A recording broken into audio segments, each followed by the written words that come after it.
You're probably wondering how I ended up here, packering rather vigorously. Well, we'll get to that. See, autumn's when things get twitchy. Jay's bolt like someone said Monday.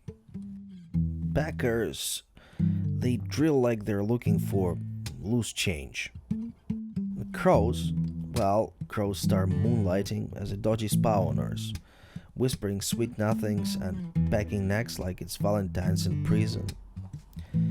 And red deer ladies, well, they drape like desserts on the lawn, soaking up compliments and waiting for their antlered gladiators to make a scene. It's deer rat season.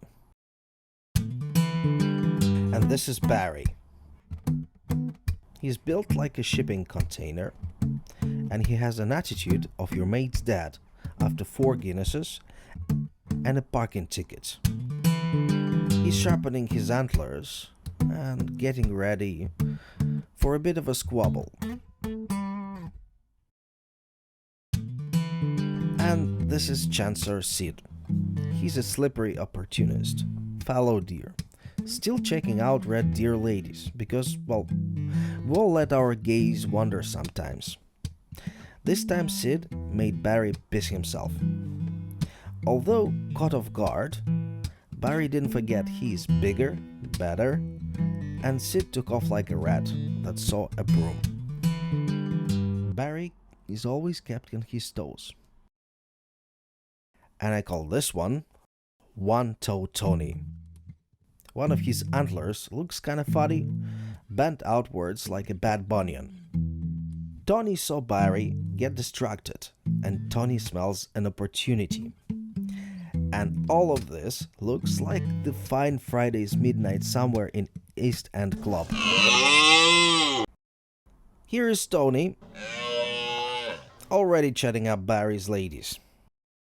And here is Barry, coming up to do the inaugural side-by-side walk that red deer stags do before they fight.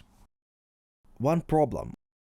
They're walking towards me and few other photographers, and we're now panting from both ends and adhering ourselves to an old oak, like fresh chewing gum to a shoe. Don't worry, we're all fine. So is Barry. He's celebrating with his ladies. Tony decided to sod off. Well, he kinda knew he was too cheeky. And Barry knows he's gonna have fun tonight. No one will reimburse us for the laundromat charges, though. So, just a quick note on filming deer rats safely. These things can escalate really quickly, so it's important to keep 50 or 100 meter distance from them. And I was keeping that much, and you can see that they close distance pretty quickly when they decide what they're gonna do. Second thing is position yourself nearby a tree or something large, something you can stand behind in case, well, they look funny at you.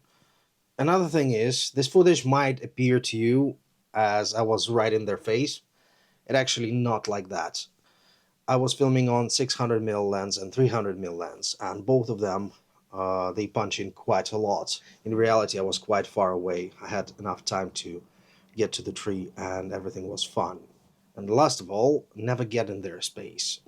They're working out who's gonna be mating, who's gonna be not mating. Think about it, it's basically a horse with 2 machetes attached to its head and making decisions while being horny. Thank you for watching. If you like this format, please like and let me know in the comments down below what you think about it. Please subscribe for more wildlife stories like these and stay safe. Deer don't care about you. Bye.